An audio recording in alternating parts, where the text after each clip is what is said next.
Well, hello. This is God speaking.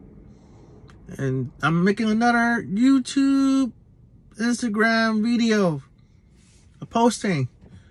And this is episode number 10. In this particular episode, I'm going to talk about a movie that I've seen 20 years ago. 20 years ago. That sounds so far away. And the movie was released in 2001. And the title of this video was Y Tu Mamá También. It's a film made by director Alfonso Cuarón, released in 2001. The story is a Mexican road film. After the release, it has gained popularity quickly.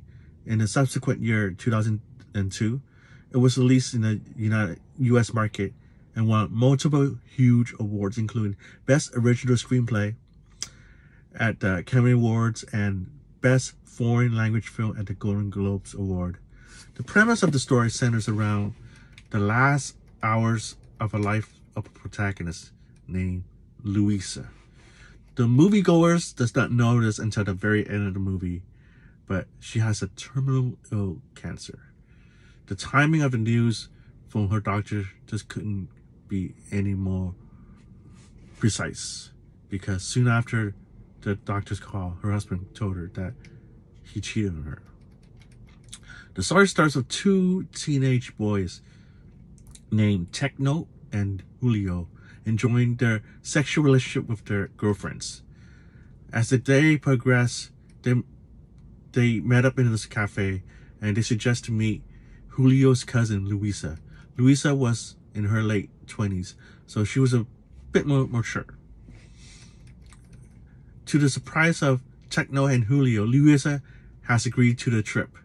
They are going to have a little road trip to drive around rural Mexico to see the sceneries, the beaches, a variety of beaches all throughout Mexico.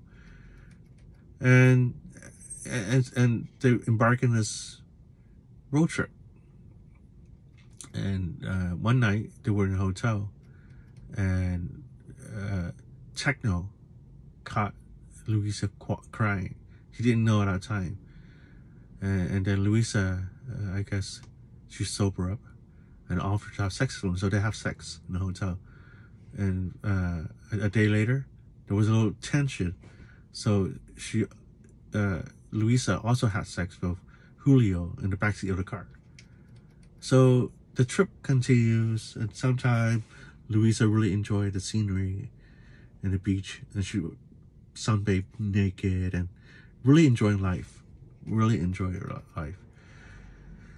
And Luisa really embraced life. Like, she really loved nature. She smelled the wind. Obviously, her time in this world is limited, so that's all she could just focus on, all her energy.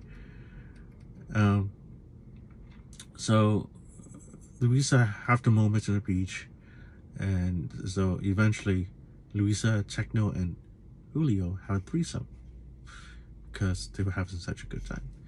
So toward the end of the movie, the two teenagers met back in the cafe, and the bad news is the girlfriend had broken up with them. Then Julio found out that Luisa died just a month after the beach road trip. So they never really talk much, and so the movie ends, and there's a narrator.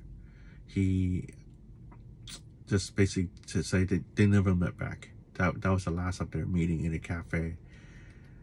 I really like this movie because it talks about life in the backdrop of relationships, sex, and politics. Yes, there was a bit of politics discussed in the movie because the moviegoers get to see a little tidbit of political activities in the television sets in the movie, and also throughout the streets where there's poverty and protests. That was apparent. But more importantly, it talks about these decisions that affects a person when the pathways are limited.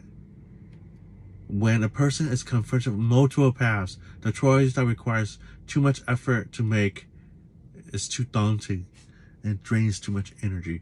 But then if you have only limited options, you're actually getting very close to success, because then you don't suffer from decision fatigue.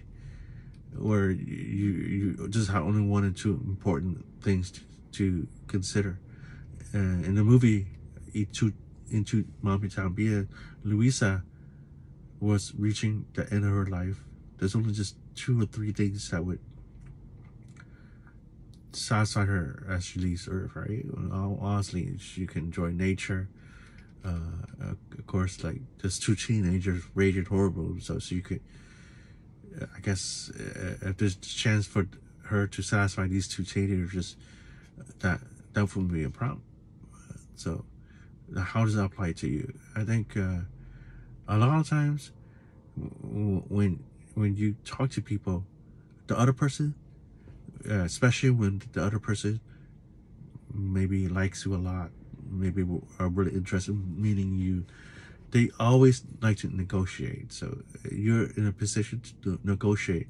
You have a menu of options. It doesn't mean that you should have so many choices throughout the day.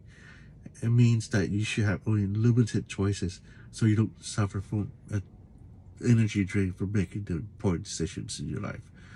So that's all I have to say. Just keep your options very limited to only just 2 or 3, so you could stay focused on your path to success. Take care.